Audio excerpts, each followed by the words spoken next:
नमस्कार बंधु माने जय जगन्नाथ।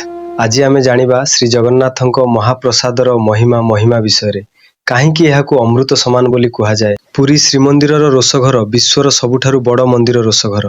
एठारे प्रतिदिन शह शह माटी हांडी रे भोग प्रस्तुत हुए। पारंपरिक पद्धति रे काठ जाली एही रंधा हुए। भक्तमानक विश्वास अनुसार माँ महालक्ष्मी कृपा बिना एही भोग प्रस्तुति संपूर्ण हुए नाही। यह एक धार्मिक विश्वास जहाँ शताब्दी धरी भक्तमानक मनरे अटूट रही। प्रस्तुत होइथिबा भोग प्रथमे प्रभु जगन्नाथ, बलभद्र और सुभद्रा को निवेदन करा जाए।